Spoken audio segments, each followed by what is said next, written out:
माझ्या विश्वाची माऊली ती हृदयात मानवाच्या धम्मज्योत लावली ती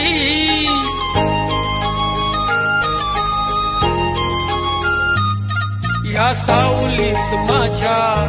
विश्वाची माऊली ती हृदयात मानवाच्या